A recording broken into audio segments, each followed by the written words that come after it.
So, when you're scrolling through Instagram Mhm. and some accounts just seem to have like everything figured out, amazing content, loads of comments, followers growing. Yeah, you see those profiles and wonder how they do it. Exactly. While maybe your own efforts feel a bit inconsistent, a bit hit or miss. It's a common frustration, definitely. Well, look, if you're aiming to maybe accelerate things, give your profile a bit of a push, there are services like rapidboost.net you could check out. Right. Options exist for amplification. But today, we're really going deep on something more fundamental. We're talking about how strategic planning and actually scheduling your Instagram posts can change the game. Yeah, turning it from something that just eats your time into, well, an actual engagement engine. That's the goal. Our mission here is to basically cut through all the noise and give you the real insights. Why planning matters, what a, good strategy looks like, and how you can actually put it into practice. And hopefully do it in a way that doesn't feel totally overwhelming. We want you to walk away with clear, actionable steps. Okay, so let's dig right in. Why?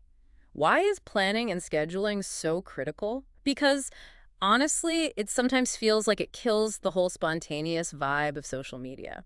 That's a fair point. But think about what Instagram actually rewards.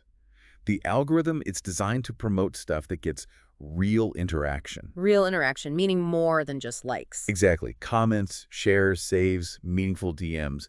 And when you plan and post consistently, you build this like rhythm with your audience. An expectation. Yeah, an expectation. They start looking forward to your content, and that predictability, that reliability, it signals value to Instagram's system, shows you're active, you're providing something worthwhile. Okay, so it's about training your audience and kind of signaling to the algorithm. But how does having a plan help us figure out what's actually working? That's where the data comes in. It's crucial. Huh. When you plan, you create a structure. You're not just throwing things out randomly. Right. So then you can go into your Instagram insights and really see, okay, these video tutorials I planned, they got way more saves than the, quote, graphics. Or posting at lunchtime. That gets more comments. Okay. So the plan provides the framework to actually test things and get useful feedback. Precisely. You collect data because you had a plan. And that data tells you how to refine things, what topics resonate, what times work best for your specific audience. Gotcha. So it's not just about being there, it's about being effective. Yeah. And I guess having stuff scheduled must take off that daily pressure, that, oh no, what do I post today feeling? Oh, absolutely. That's a huge benefit. Think about batching your content creation. You set aside time, plan it out, maybe film a few videos, write captions, schedule it all. And then you don't have to think about it every single day. Exactly. It frees up so much mental energy, that daily scramble, gone. And you can use that saved energy to actually be more creative, maybe write better captions or engage more in comments. Efficiency fuels creativity here. Okay, I'm sold on the why. It makes a lot of sense. So let's talk about the what. What makes up a really solid engagement-boosting Instagram strategy? Where do we start? Foundational stuff first. It always comes back to understanding two things. Who are you actually talking to, and what are you trying to achieve? Audience and goals. Sounds simple, but probably tricky to get right. It takes some digging. Use your Instagram insights. Seriously, dive in there. Look at the demographics, sure, but also their interests. And Yes. critically, when are they actually online and active? Don't just guess. So focus on the real data, not just who we wish our audience was. Exactly. And then your goals. They can't just be vague, like get more followers. That's not helpful. It needs to be more concrete. Yeah, think SMART goals. You've probably heard of this. Specific, measurable, achievable, relevant, time-bound. Right, so instead of more engagement, Maybe it's increase the average number of comments per post by 15% over the next quarter, or increase story replies by 20% this month. Something you could actually track. okay, that makes it tangible. And this all needs to fit within our, brand voice, right? Consistency is key. Yeah. Your tone, your visual style, the core themes or messages you keep coming back to. Maybe you focus on education or inspiration or behind-the-scenes stuff. That authentic voice is what builds connection. Audience, SMART goals, authentic voice. Got it. Now, the content calendar. This is where people sometimes feel boxed in, I think. How do we make that work for us? Yeah, don't think of it as a cage. Think of it as like a blueprint for growth. It's your roadmap. And it's where you get strategic about formats. Formats, like reels versus photos. Exactly. Reels are great for discoverability, reaching new people. Carousels, fantastic for teaching something step by steps. Single images work well for strong aesthetics. Mm. And stories. Stories are for that raw, intimate, behind-the-scenes connection. So different tools for different jobs. Precisely. And you can build in themes, maybe Motivational Mondays or FAQ Fridays. It gives people something reliable to expect. I like that. Structure without being totally rigid. What about how often to post? Is there a magic number? Not really a single magic number for everyone, but consistency matters more than pure volume. Quality over quantity, always. Okay. But a good benchmark many aim for is maybe 3 to 5 main feed posts a week. Plus, using stories daily helps keep you top of mind. And timing those posts. Again, check your insights, see when your audience is most active. Often it's lunch breaks, Okay. evenings. But it varies. Schedule your most important stuff for those peak times. Right. And we should probably weave in timely stuff too. Holidays, trends. Definitely where it makes sense for your brand. A fitness coach doing a spring reset challenge, for example, Mm-hmm. or a local shop highlighting seasonal products. It shows you're relevant. Makes sense. But what if something cool happens right now? Can we still be spontaneous? Of course, you absolutely need flexibility. A content calendar isn't set in stone. If there's breaking news in your niche or a really cool behind-the-scenes moment happens, post it. But those spontaneous posts should probably be the exception. Your calendar provides the main structure, the reliable backbone of your strategy. Got it. Structure with room to breathe. Okay, so strategies mapped out, calendars drafted. How do we actually do the scheduling efficiently? Tools, I guess. Yeah, this is where scheduling tools are like Yeah. lifesavers. There are quite a few options. Meta has its own Creator Studio, which is free. Oh, good to know. And then there are popular third-party ones like Buffer, Later, Hootsuite. Loads of them. They let you upload everything, photos, videos, write captions, add hashtags. And then set the time for it to go live automatically. Exactly. You can draft, preview how it looks in your feed grid, and schedule it out. It saves a ton of time compared to posting manually every day. I can see that. So you could plan a whole week's content in one go. Totally. Or even a month if you're really organized. And speaking of organization, getting your visual assets sorted beforehand helps massively. Meaning photos and videos. Yeah. Create folders on your computer, maybe by theme or date. Or use a project management app. Like a fashion brand might have folders for each collection or season. It just streamlines the process when you go to schedule. Okay, organization is key. What about the captions and hashtags? That can take time too. It can, so batching helps here as well.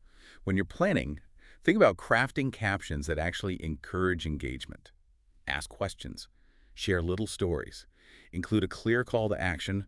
What do you want people to do? Like comment below or save this post. Right. And for hashtags, do some research. Don't just slap on 30 random popular ones. Find a mix of broader tags and, importantly, more specific niche hashtags relevant to that particular post. Save sets of them so you can reuse them easily. Smart. Targeted hashtags. And you mentioned previewing the feed. Yeah, most scheduling tools have a grid preview. Use it.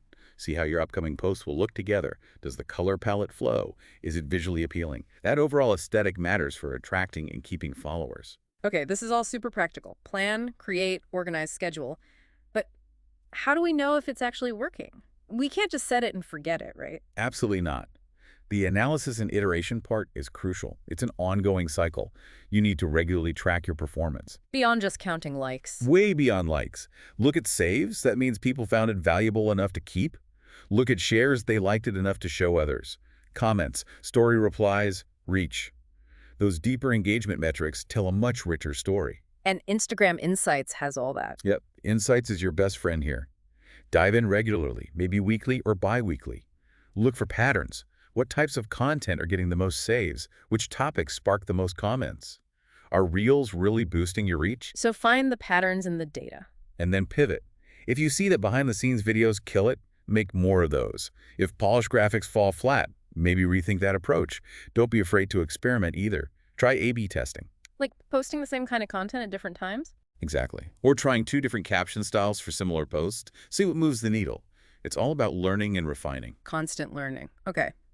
You mentioned a case study earlier at Urban Eatery. Can you tell us a bit more about how planning changed things for them? Sure. At Urban Eatery was this small local restaurant. Initially, they were posting, pretty randomly, a photo here, a menu update there, whenever someone had a minute. Engagement was kind of low. Sounds familiar for many small Well, businesses. right. So they decided to get strategic. They created a content calendar focusing on really high-quality photos of their food, short videos of the chefs, that kind of thing. They started using a scheduling tool to post consistently, specifically just before lunch and dinner rushes. Ah, strategic timing. Exactly. And they added weekly Q&A sessions in their stories, asked polls about menu specials. They really started interacting. And what happened? Engagement went way up.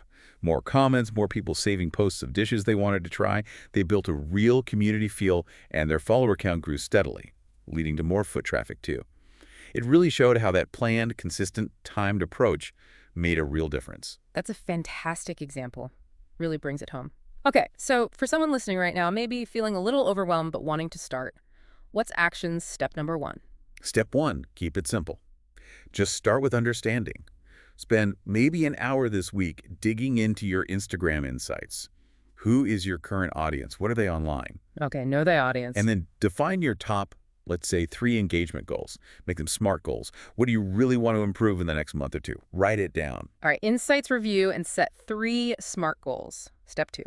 Step 2, start sketching out a simple content calendar for maybe the next month. Just themes, types of posts you want to try, any important dates, doesn't have to be fancy. A basic spreadsheet works fine. Get a basic plan down. Step 3. Batching.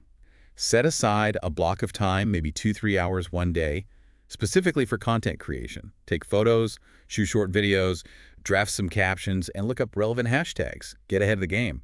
Dedicated creation time. Makes sense. Step 4. Explore a scheduling tool. Pick one, maybe start with Meta's Creator Studio since it's free, or try a free trial of another. Get comfortable with uploading your batched content and scheduling it out for your peak times. Choose and use a tool. Step 5. Analyze and revise. This is key. Every couple of weeks, look at your insights again. What worked, what didn't. Adjust your plan for the next batch of content based on that data. It's a loop. Review and adjust. Got it. And the final step. Step 6. Engage. Don't just schedule and run. Make time every day, even just 15-20 minutes, to reply to comments and DMs. Go engage with your followers' content too. Build those relationships. Scheduling frees up time for this important part. Awesome. Okay, so just to wrap this up, planning and scheduling Instagram content, it's clearly not just a time saver, although it is that too. No, it's really a core strategy for driving consistent engagement, for building community, and for actual sustainable growth on the platform. It boils down to really knowing your audience, setting those clear, measurable goals, building out that content calendar, even a simple one. Using the tools available to make it efficient, and then that crucial cycle of analyzing your results and tweaking your approach. A well-planned feed really does seem like a powerful tool. It shifts you from being reactive to being proactive. You're intentionally shaping the experience for your audience and driving the results you want. So the final thought for you listening, Yeah. maybe just start by mapping out your content ideas for the next month. Think about how taking this more strategic, proactive approach could genuinely change your Instagram game, the engagement you see, the community you build. Yeah, remember that consistent effort, guided by a smart strategy, really is the path to getting the kind of results and connection you're looking for.